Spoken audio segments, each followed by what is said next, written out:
আসসালামু আলাইকুম ফ্রেন্ডস, ফিরে এলাম নতুন কিছু নিয়ে। আজ আপনাদের নিয়ে যাব মুন্সিগঞ্জ জেলার এক ঐতিহাসিক জায়গায়, সোনারং জোড়ামঠ। চলুন ঘুরে দেখি এই শত বছরের পুরনো নিদর্শনটি। মুন্সিগঞ্জ সদর থেকে 10 কিলোমিটার দূরে টঙ্গিবাড়ি উপজেলার সোনারং গ্রামে অবস্থিত বাংলাদেশের অষ্টাদশ শতাব্দীর প্রাচীন এই প্রত্নতাত্ত্বিক নিদর্শন সোনারং জোড়ামঠ। মঠ হিসেবে পরিচিতি লাভ করলেও এটি মূলত একটি জোড়া মন্দির। মন্দিরের প্রস্তরলিপি অনুসারে রূপচন্দ্র নামের এক হিন্দু বণিক 1843 সালে বড় কালী মন্দির ও 1886 সালে ছোট শিব মন্দিরটি নির্মাণ করেন। এখানে উপাসনালয়ের জন্য রয়েছে অসংখ্য কামরা, আর কামরাগুলোর সাথে রয়েছে বারান্দা। মন্দিরের ভিতর এবং বাহিরের কারুকার্যগুলো খুবই দৃষ্টিনন্দনিক, দেখলে যেন চোখ সরতেই চায় না। শত বছর আগে করা এই কারুকার্যগুলো নিজের চোখে না দেখলে বিশ্বাসই করা যাবে না যে কতটা সুন্দর।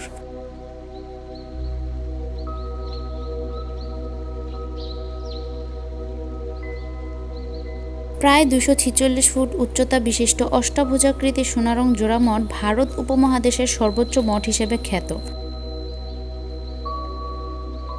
এই মঠের দৈর্ঘ্য ও প্রস্থ 21 ফুট এবং বড় মঠের উচ্চতা 15 মিটার। মন্দিরের গোলাকার গম্বুজাকৃতির ছাদের শিখরে রয়েছে একটি ত্রিশূল। সোনারং জোড়া মঠের সামনের দিকে রয়েছে বড় একটি পুকুর, যা এই মন্দিরের পরিবেশকে আরও অনেক বেশি সুন্দর করে তুলেছে। বর্তমানে মঠের উপরের দিকের খোরলগুলোতে থাকা ঘুঘু, শালিক ও টিয়া সহ নানা প্রজাতির পাখির কলকাকলিতে মুখরিত থাকে চারদিক।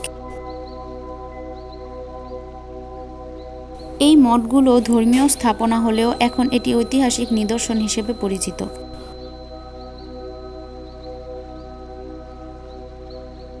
অসাধারণ কারুকার্যমণ্ডিত সোনারং জোড়ামঠের সৌন্দর্য কালের বিবর্তনে কিছুটা ক্ষতিগ্রস্ত হলেও এর সৌন্দর্য এখনও দর্শনার্থীদের আকর্ষণ করে।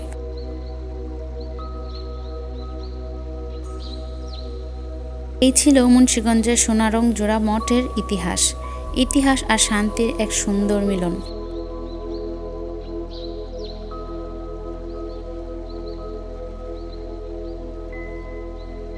এই ইতিহাস সম্পর্কে জেনে আপনার ভালো লাগলে শেয়ার করে বন্ধুকেও জানার সুযোগ করে দিন। আজকে এ পর্যন্তই। আল্লাহ হাফেজ।